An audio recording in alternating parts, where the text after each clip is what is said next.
back at it, man. Live from the Fab Factory Studios, Homegrown Radio, man. I'm Chuck Dizzle. DJ Head.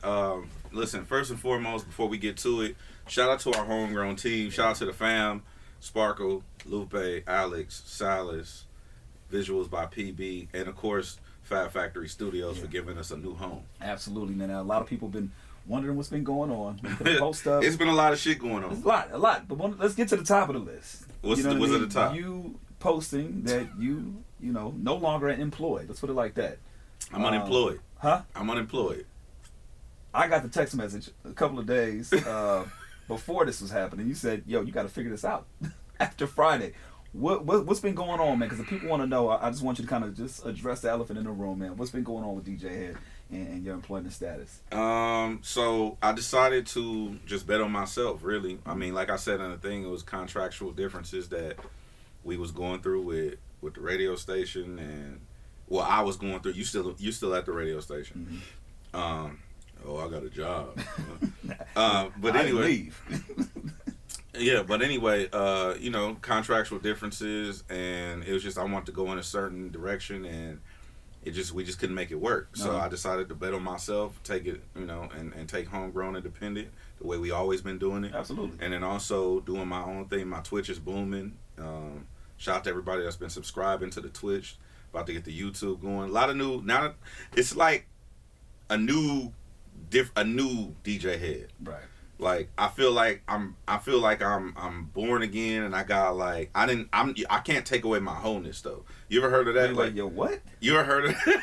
Are you saying your wholeness or your wholeness? You ever heard a girl saying that say it again. Listen to what the fuck I'm saying. You ever heard girls say that you can get rid of your wholeness? Like you could just wash it away. I ain't heard. Okay, that. well I heard that. I heard somebody somebody said it was some bad girls club shit or whatever. But anyway, was this before or after?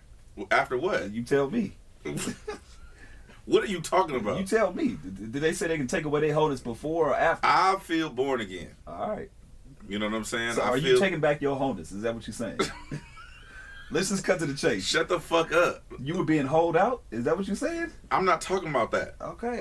I want to be clear on what you're saying. That's all. I'm not saying nothing about no hoes. You clearly said a lot about hoes in the last 30 seconds. You taking back your wholeness. Just saying. Anyway, I feel born again. You're a refurbished hoe.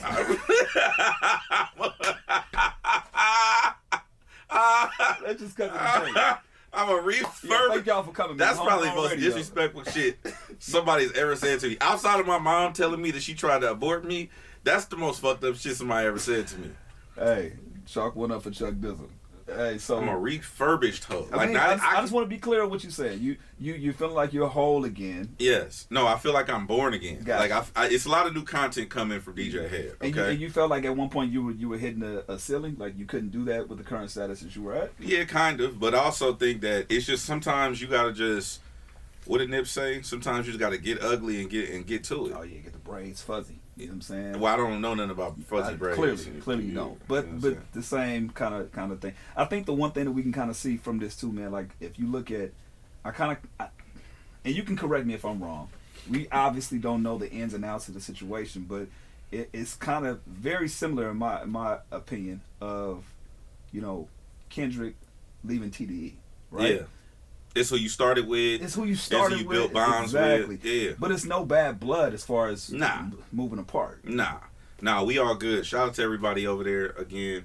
I'm very grateful for what iHeart did for me, for us. 7 years. Been there 7 years. I'm really grateful. Like I feel like I wouldn't be in this. I wouldn't. It's a fact that I would not be who I am in this city, in the industry, without being at iHeart or Real 92.3. So I'm grateful. Got you. But it's just, it's one of them things. Now, I'm not saying I would never do radio again, but for right now, I'm really enjoying being able to just create. It's a lot of dope things coming that, you know about, but I can't really speak on it right now. Can you give people a window of when you can speak on these things? An idea. No, but I can tell you that the Homegrown Radio team will be in New York August 28th for the Black Effect Podcast Network Festival. Yeah. So shout out to our brother Charlamagne the God for looking out. That's gonna be a good look. I'm excited to kind of start moving around in that aspect. Like for me, being a father the last 4 years, I kind of took a seat back. Personally, you already know, like that was the most important thing for me, to make sure that my son saw me every day. I think the pandemic was one of the best things that happened personally in my life, because it allowed me to kind of like hone in on being a father. You know what I'm saying? Without having to worry about being at work, working remotely. It just made things a lot easier. So I'm looking forward to outside being back open. Obviously, with things happening with yourself, that's providing a lot of opportunities for, you know, the homegrown team. And, you know, like you said, I'm still at iHeart, still, you know, no love lost. And what I was getting at is that, you know, people will still be hearing DJ Head in Los Angeles, because we got interviews coming. Oh, we got interviews. We got interviews coming. We got old interviews that we gonna, you know, repolish and things of that nature. So you'll still hear a lot of those on the radio station while things are happening. Yeah, we definitely got some interviews coming. It's gonna be interesting when people listen and still hear your voice on the radio at some point in time. I mean, I wouldn't blatantly say that's what you plan to do. We have a podcast. Mm-hmm. We have a platform here. There are going to be great interviews that take place. The city would love to hear it. So by default, you're going to hear that as well. It's not like you're going to hear a whole damn show. I mean, y'all want to hear parts of the interviews. Facts. That's what it is. Do got some interviews lined up.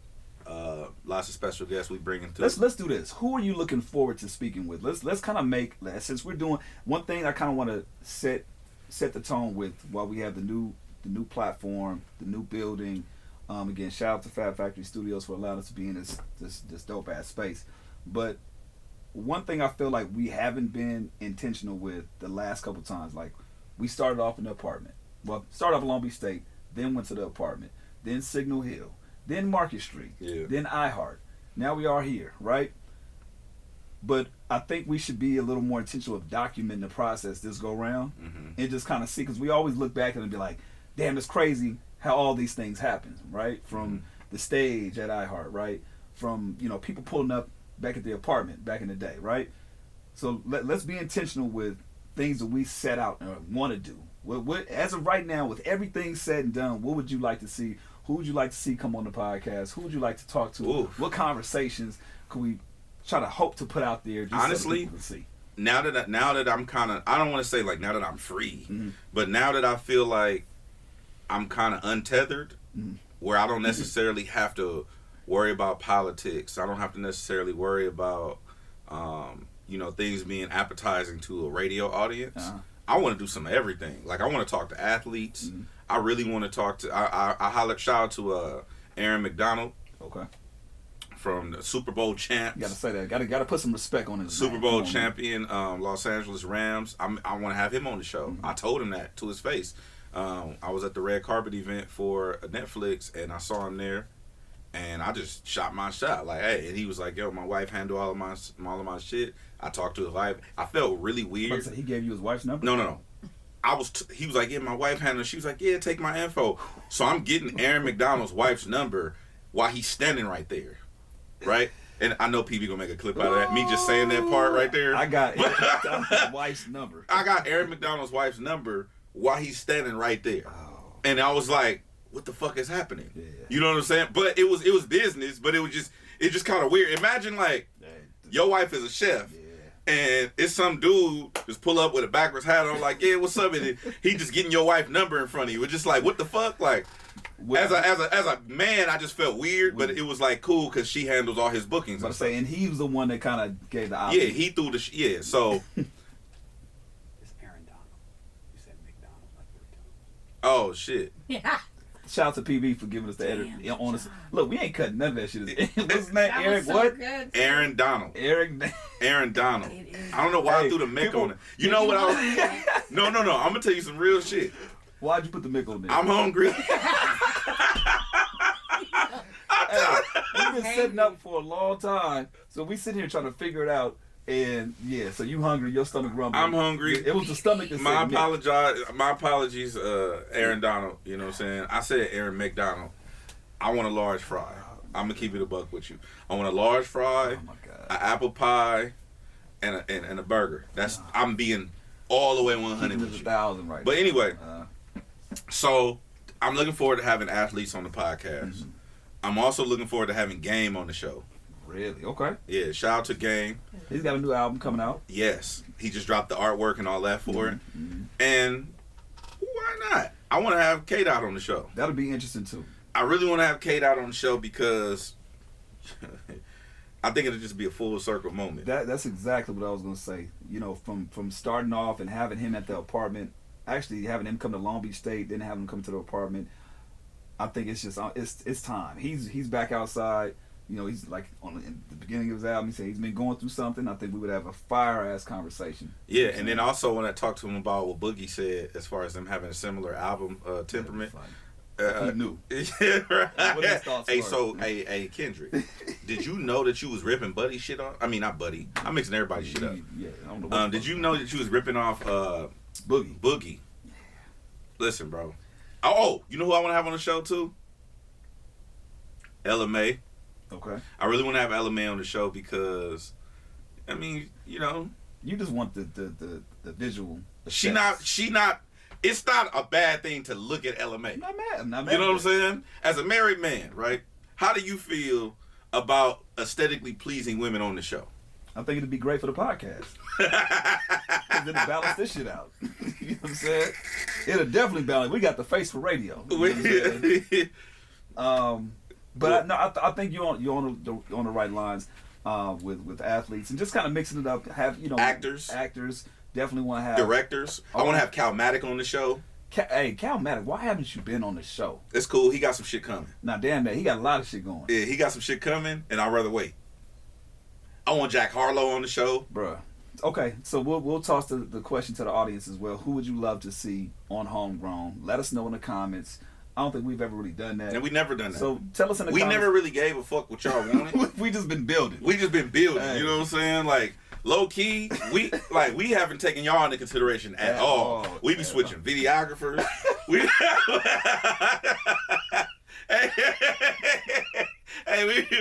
we be using all kind of equipment. We be switching locations, all kind of shit like that. But anyway, who would you guys love to see? Let us know. I want to get into a topic that we brought up on one of the past shows, and ever since we brought it up, it's kind of like expounded. It's been going on social, but I think it's just a great time to kind of just bring it back up and kind of get our updated thoughts on what is Two West Coast. Oh yeah. You know, you brought it up in the conversation with Boogie.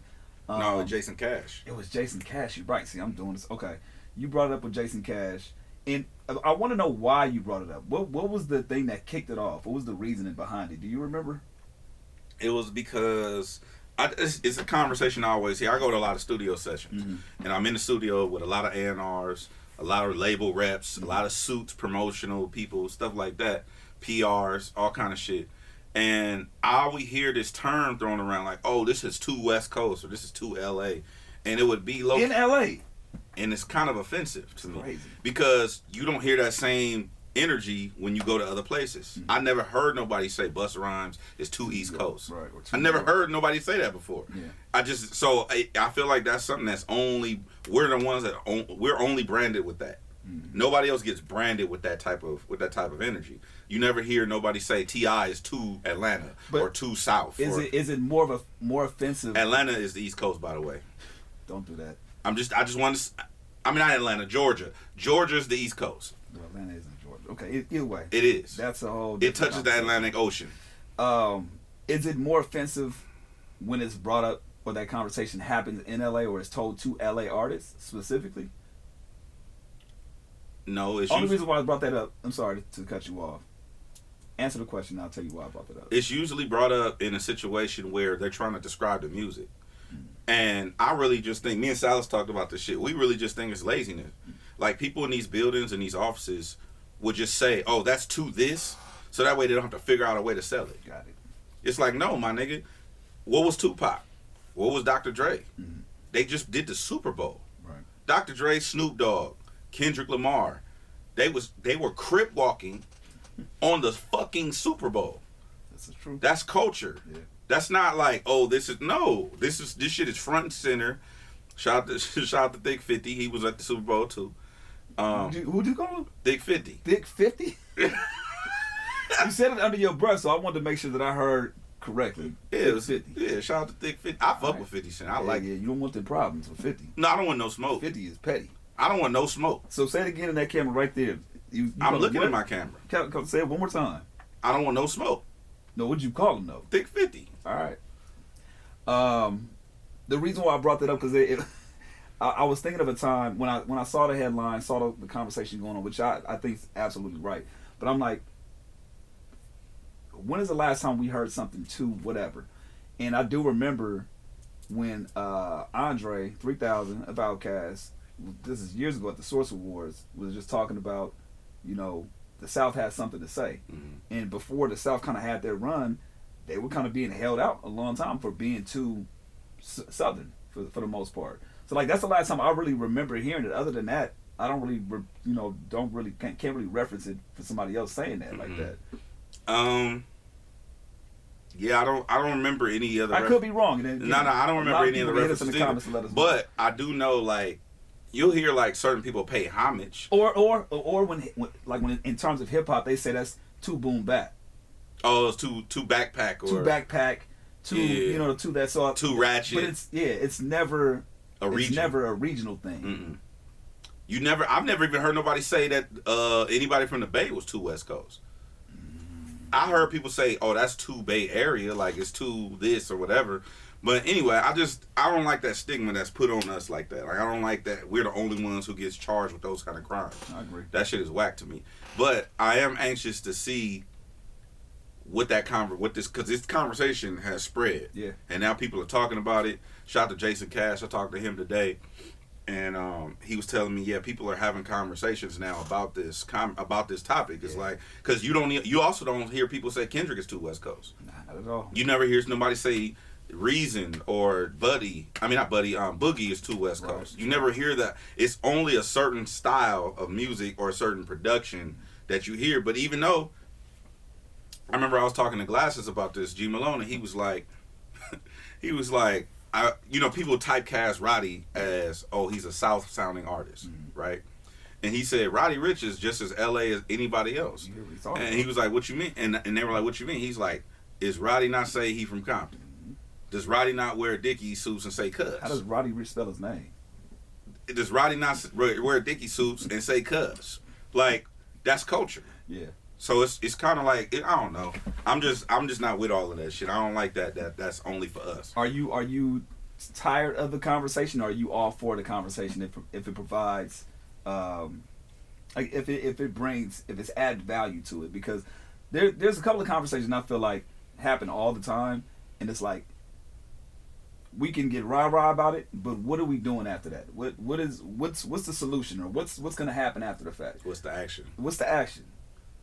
I mean, or is there an action? I don't think there is one. I think it's just more conversation. It's just like any other thing that's going on. Black Lives Matter, or what's going on with the transgender community. It's just all conversation. People just having more conversation, and let's figure this shit out. I don't like when people stop the conversations, because you don't get no progress out of that. I like to sit, like I've said this before on the show, like I've sat and talked to skinhead, neo-Nazi, racist motherfuckers. I've talked to people who are atheists. Bootleg Kev is an atheist. He don't, I talk to people who have different viewpoints than I do, because maybe they know some shit I don't. Right. And even if it's some shit I believe my whole life, I'm still open to the conversation of maybe you might have another idea. I'm glad you brought this. So when you have the conversations with neo-Nazis, when you have the conversations with atheists, and in this situation, people that are saying shit is too West Coast, are you trying to convince them? Hell no. So when you have a conversation with Bootleg Kev, do you try to convince them that there is a God? Hell no. What do you do? Kev is white. I'm not trying to convince him of nothing. So, but when you had these conversations, what are the conversations based off of? Like, are you like? It's more just I want to gain understanding of where you coming from.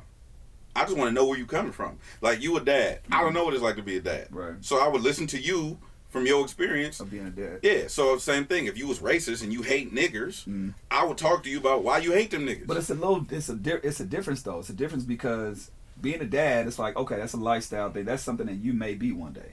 I don't know.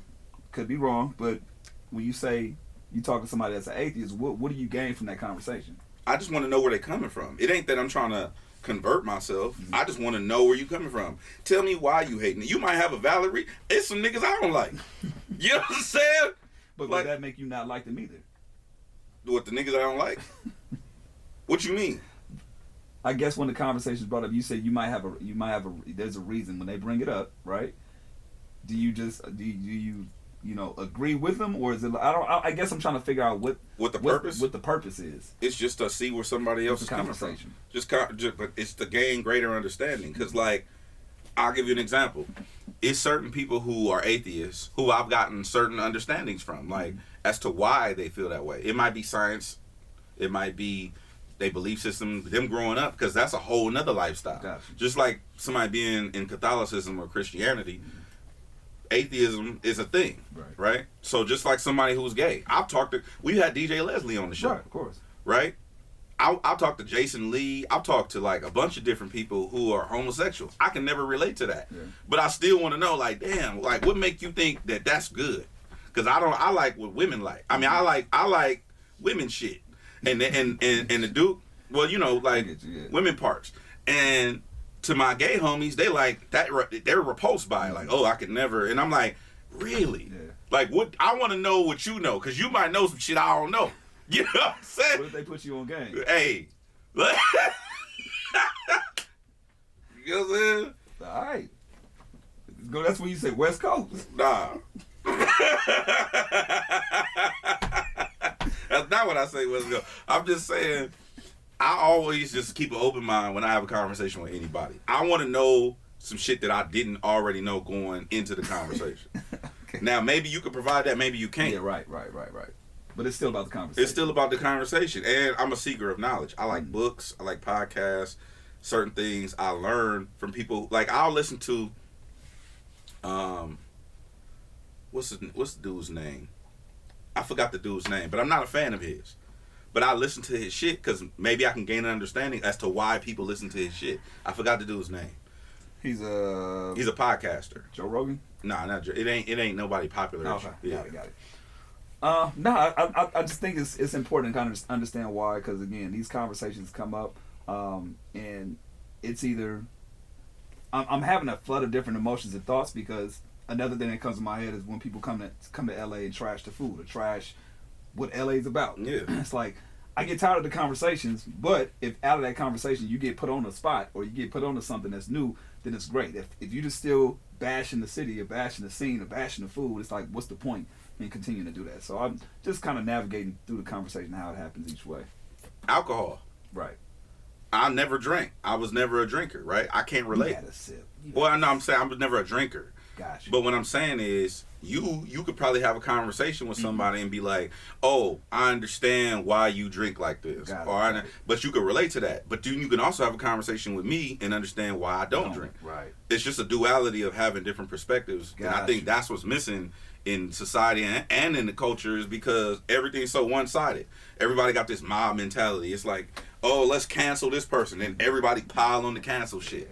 It's like, I don't like that shit. People are afraid to have conversations these days, and even now when you have conversations, it's the reactions to it. You gotta tread lightly too with a lot of the conversations that are being had. People scared to bring up the conversations. Right. You're absolutely right. And that's why we had that conversation with Taylor Bennett. You know what I mean? And I think that Shout out was a to Taylor phenomenal Bennett. conversation. If you haven't seen it, check it out. But I like the way you handled those questions when we talked to him, because a lot of people would have been afraid to approach him with those. No, I want to know, bro. I was like, and the thing is, I only did that to have the conversation publicly, because I know that all the people that we come up with or that we probably are around are uncomfortable having those conversations. For the record, people that don't know, Taylor Bennett is Chance the Rapper's brother. He came out as bisexual 5 years ago. You know, he's been doing music, and he's very open with super open with it. Even like what happened with Isaiah Rashad. Yeah. Same type of thing. And I think that the way, and what I love is, and this might sound crazy, but I love the desensitization of it.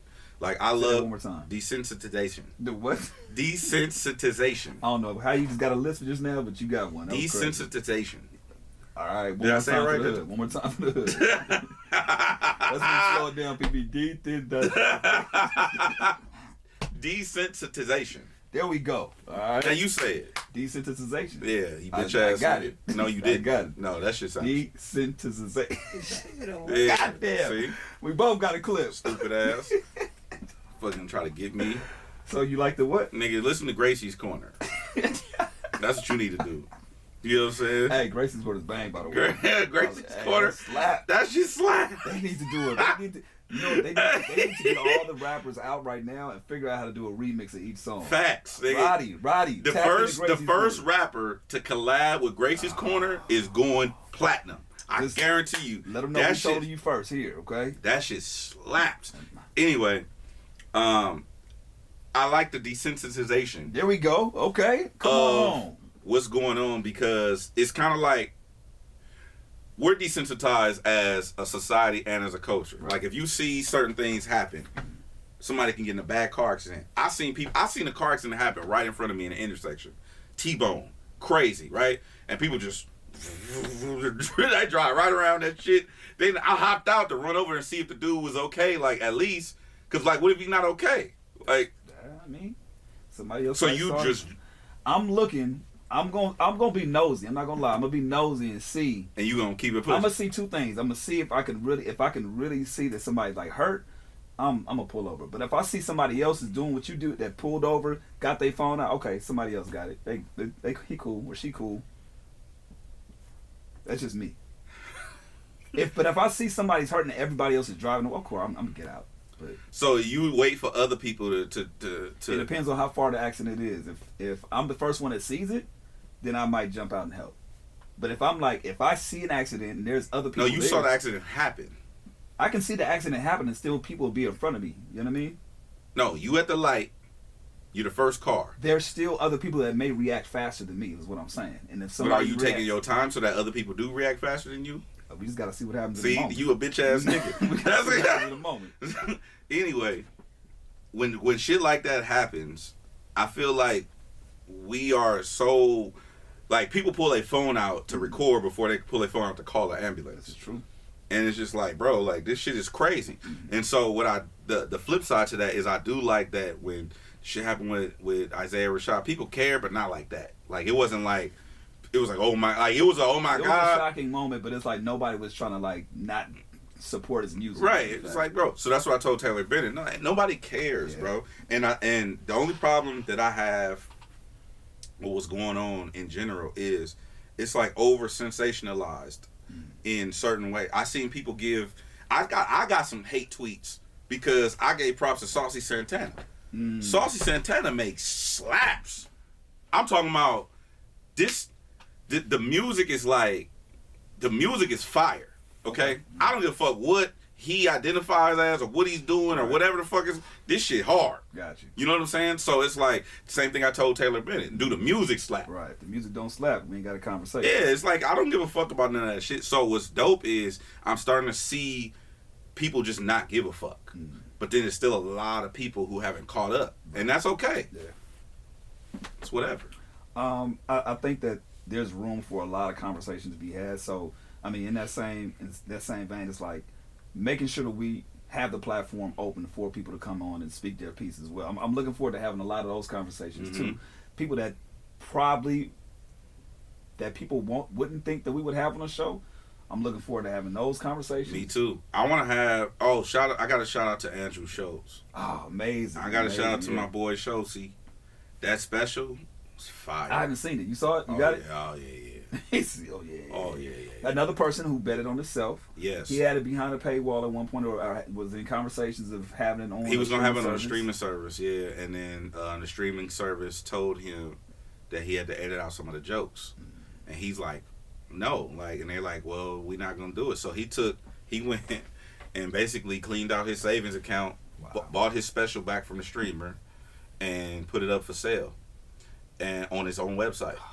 And streamed it himself. He partnered with this company. I forgot what the name of the company is. Forgive me, but I bought the special, and he bet on himself. And he posted a video saying that he made 3 times his money. And that was as of whenever that was. That was like a couple days ago. Wow. And then he said that he knew that being successful doing it this way was going to change the comedy game because now you don't need the big streaming platforms to do shit. Right. Somebody tried to hack his special, and he went on his Instagram and went in. Wait, how do you hack a special? Like, hack the website to kind of get to disrupt the stream. So to disrupt people from buying the actual to streaming his special after it's already done 3 times. Because now you got to think about it. He's setting a new precedent. Imagine this. Imagine I leave iHeart and I go start a radio station. You did. No. Imagine I go start my own radio station, and I do something radical where it's a little different than what they're doing, but it's the same thing, Right. and I'm crazy successful at it, and it's something that other people can replicate. That puts that whole industry in jeopardy of like, oh shit, they starting to do something innovative. It's no different than what the internet, the streaming services are doing to terrestrial radio. Does he know who hacked them? Or is he alluding to the fact that it could be somebody from said entity, or is it just a regular? He just said somebody tried to hack his shit. Oh, we lost one of our lights. We lost one of our lights. Hey, this is what's happening. There's one other thing I do want to bring up. I do want to bring up a couple of, events that we've been to as of recently. And another thing that we want to make sure we do on the show is just highlight Nose on the come up. People know our story.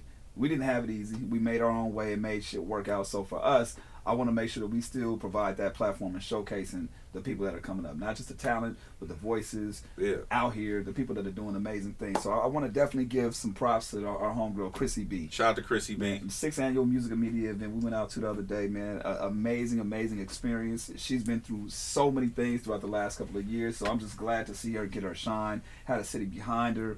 And I think that she's starting to realize her own worth and her own value as of the last year or some change. So I just talked to Chrissy right before we got in here today, and we got some cool things coming. Love it. Yeah. And so shouts out to everybody that showed up and supported. Also, the homie Nana, he had an event live from the 323. Again, I haven't been out, so this is my first time kind of being back out in the streets live and direct, man. So seeing him perform, seeing him have his pop-up shop, it was something dope that he did. He had like a newsstand, something I haven't seen before, but selling his merch from there, and then had a show a couple of days after. Just I love what he's doing. Just a talented artist, and who he brought out. He had Reason come out, Kent Jams, Buddy, Sham 1016, another person to want to look out for, who had a show that's amazing called a Set Gala. Just again, be on the lookout. We will be live and direct in these streets, and I just want to make sure we provide a voice, for those said talents that are out here. Yeah. Whether it be artists, whether it be people that have, platforms themselves, radio personalities, DJs, people with voices, especially to support the city. You got a home here. Facts. And also, I'm gonna go on this crazy run, doing promo. We got this Boys and Girls Club Gala coming up. And you're gonna see me everywhere, even places I'm not supposed to be. Like where? I have no information on that right now. But I just want to say thank you to everybody for all the support. The support poured in. Yeah. Like it just came in crazy. And honestly, this is what I want to talk about. So remember when Nipsey was on Big Boy? Yeah. And he was talking about how he went through every emotion. I went through every single emotion. And it was interesting because I just allowed myself to feel that shit. So I was like, oh. What do you mean when you say you allow yourself to feel it? Like sometimes you'll like, when you feel a certain way, you'll like busy yourself to distract yourself from feeling how you want to feel or whatever. So what I did was I just gave myself permission to feel. So when I think it was it Friday? No, it was the day after my last day at the radio. I was just like, how do I feel? And I was just checking in with myself all day. Had my phone on Do Not Disturb because it was like my phone was going crazy. But I was like, okay, I felt anger. I felt sadness. I cried. I felt joy. I went through all of the different shit. And I was like, damn, this is kind of cool. And then when it was done, I felt like free. Just completely free. Like, not like, oh, I'm a slave. I'm talking about free, like mentally, and now it's like I feel way better than I have in years. Was a part of you worried? Nah, we just lost our other light. I wasn't worried. In the ambiance, actually, you know what I'm saying. Nah, I wasn't worried. What I was I was more or less trying to figure out like, okay, what am I gonna do different? Not like I'm worried, like, oh, how I'm gonna make money. Like, opportunities are endless. But it was more like, what do I want to do? Because now I'm at a place, I'm gonna be totally honest with you, I'm now in a place where I'm no longer doing anything that I don't want to fucking do. As you should. I'm never again doing that. So anything that I don't want to do, I'm never doing it again. Period. I don't give a fuck what it is, who it's for, what it's about, a job or not, whatever. I've arrived to a place where and it's not like I'm financially secure. Yeah. Niggas is check to check. Yeah. But I'm now at a place, and I'm okay with however that plays out. Yeah. So that's where I'm at. Well, since we lost our lights, we do have more topics we'll discuss next go round. We definitely will be having more guests come in. But we just wanted to come in and check in with y'all. You know Check what I mean? in with the people. We are back. All right, again live from the fabulous. All right, Say it again. Fabulous. Hold on. Fab Factory Studios. No, I was trying to say the fabulous. Why are you doing extra shit? Because it's a fabulous setup that we have right here. Yeah, we in a real expensive ass building, and facilities are really nice. One time I go with Whitney too, man. Shout out to Whitney Tabor, goddammit. Yeah. Also, we more to come. You know what I'm saying? Shout out to our dude PB. You know he does all our visuals, and he been hanging in there. So exactly. we finna run his ass through the mud. You know what I'm saying? But anyway, this homegrown radio, Chuck Dizzle, DJ Head. We'll catch y'all in a minute. West Coast.